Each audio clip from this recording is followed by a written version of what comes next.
Marangani countrymen, hello, how you going? Before I start, I want to quickly acknowledge the owners of the land, not the traditional owners, just the owners.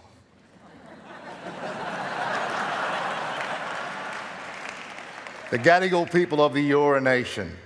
Now, they used to practice ceremony just up here at Botanical Gardens, so I think it's only fitting that we come here and gather and talk and tell stories that we can pass on to each other.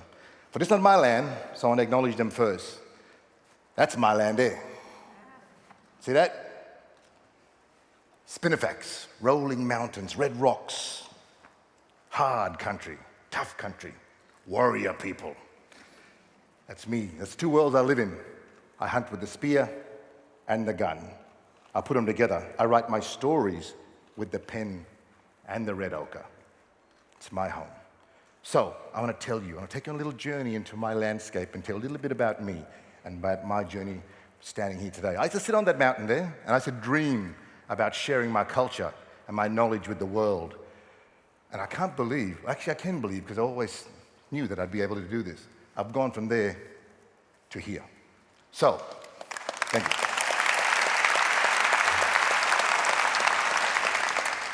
Let me start by introducing myself. I'm Gugarndu. I'm from the Gamarangi skin group. Not the color, not the texture, not the tone, that's the name. It's a tribe within a tribe within a tribe. So firstly, Gamarangi, I'm from the Widalia and Mambalia clan groups. Widalia, Mambalia, from the Garawa and Waanyi nation. And I've also had connections to the Gangalidda people through my bloodlines. But those are the three main tribes, Gangalidda, Waanyi, and Garawa. Now, I was raised out here, so this was my early education. That's my classroom right there. What you're seeing up there is my classroom. Now imagine for a minute you're sitting around a campfire. You're listening to stories. There were two very important men in my life. My two fathers, Tommy and Don George, or as I knew them, Jagaridi and Doomadgee. And me and my brothers would sit around and they'd tell us the stories, the old Dreamtime stories, about the black cockatoo, about the emu that sits up in the Milky Way. They'd tell us about the song lines that connected my skin and my clan to that area that we were. It's important you know this because the obligations that come with your skin and your clan gives you your right where you are. It makes you belong to where you are. Your skin also relates you to everybody. The name of my skin, so I'm Gamarangi, my mother Niwi Nama skin, and my father Buralangi skin. So when we go to different areas, we tell them what our skin name is. It tells us how we related to each other. That's my uncle, that's my cousin. I can go and sit at this fire camp. It also tells us who we can marry and who we can't marry. So if you marry the wrong skin, you get into trouble. I'm okay because I married a white woman. We accepted her into the right skin. Sweet. So very good. I want to tell you, sitting around those campfires, we hear all these stories, we'd hear what was important to us, we'd learn the song lines, but we'd also learn how to survive. We'd learn how to hunt. We'd learn how to gather.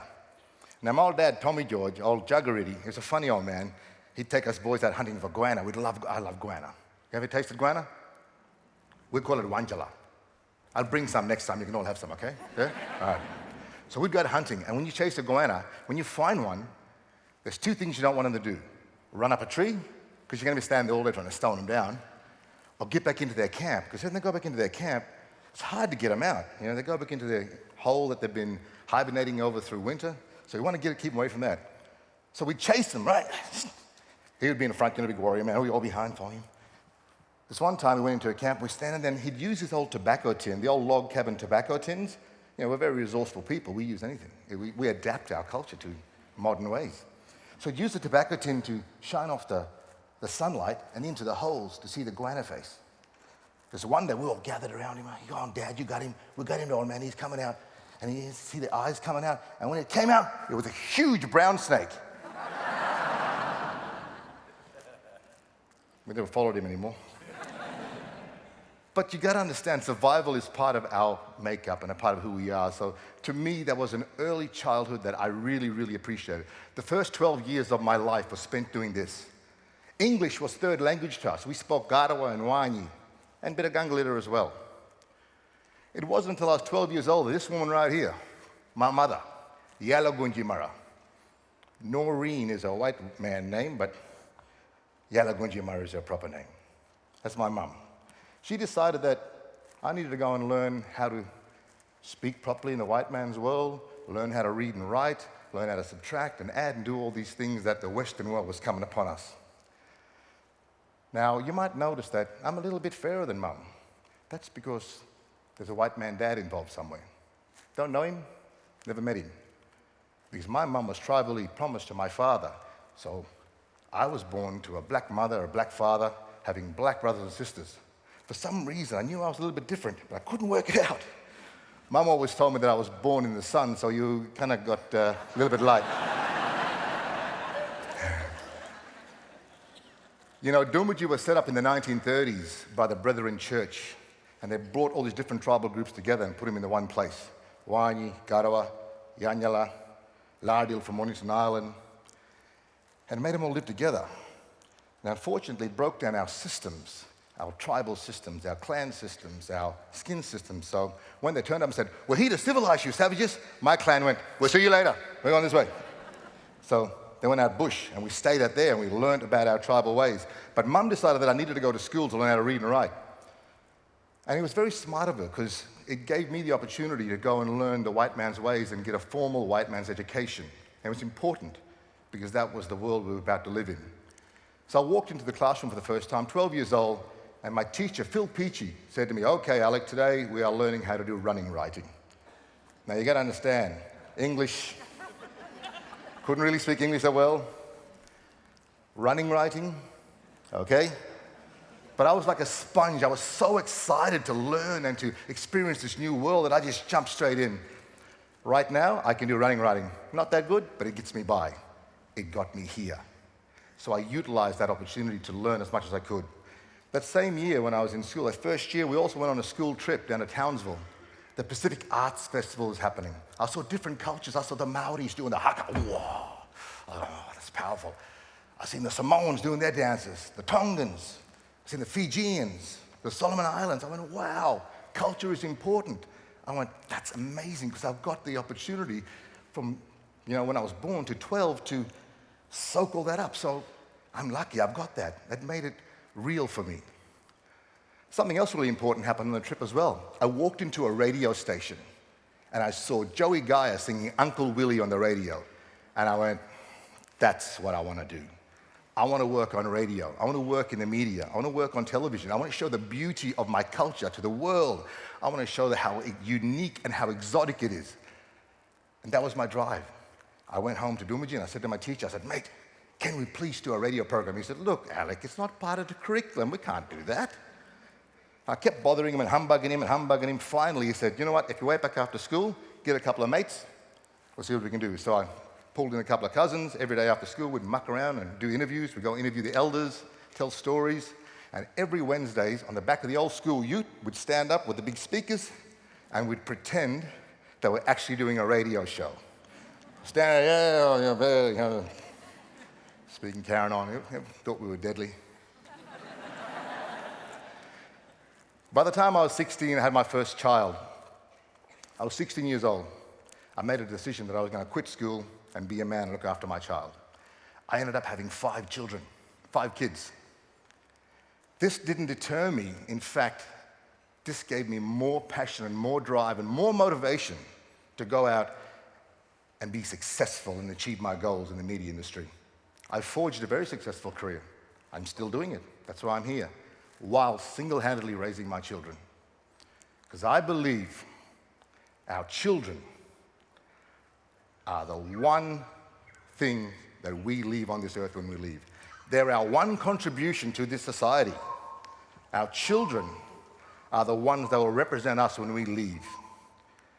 So I want to install in my kids, my nephews, my nieces, the knowledge that I learned, not just from my old people about the old ways, but about the new ways as well. I want to teach them. I want them to learn. I want to mentor them. I want them to someone to aspire to and look up to, because this is the way forward for us and us together. I'm talking about black and white. I'm talking about all of us. We need to walk this path together, not alone. This is not a black problem. This is not a white problem. This is our problem, and we need to fix it. all of us. So I work really hard in my community to take my kids home to Doomadgee, out onto the Waanyi Garawa Land Trust, so they can learn about their culture, go through their initiation. But then also, I've given my kids the opportunity to have the best education in this world so that we can walk together forward. And I believe that once we start telling the true history of Aboriginal occupation of Australia and not fluffing it and taking some things out and telling the true history, own it and acknowledge it, the bad and the good. Teach it in schools, teach it in universities so that we can respect it. Because that's where it comes back to respect. That's what Aboriginal culture is based on, respect. Respect for yourself, respect for each other, respect for the laws, the stories, respect for your women, your children, your fellow countrymen. Once we respect each other, my friends, we can work and live together. And we can make great change in this country. I believe our culture is a foundation for our children, not just black children, not just Aboriginal children, but white children as well, of all nationalities, whether you're from Pakistan or Afghanistan or whether you're from Samoa or Tonga. If you come to Australia, if you have knowledge of Aboriginal people and what we represent in this country, you'll respect us and love us more, and we'll be able to walk together on this earth. So my message to you today is that when you go away from here, learn something about each other, learn something about this culture, learn something about who we are. Let's talk about the frontier wars.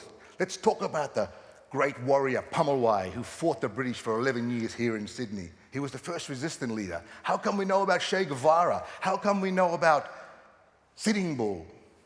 How come we know about all these other great resistant leaders around the world, but we don't know about Pumulwai, or we don't know about Windradine, or Yagan, or Yandamara?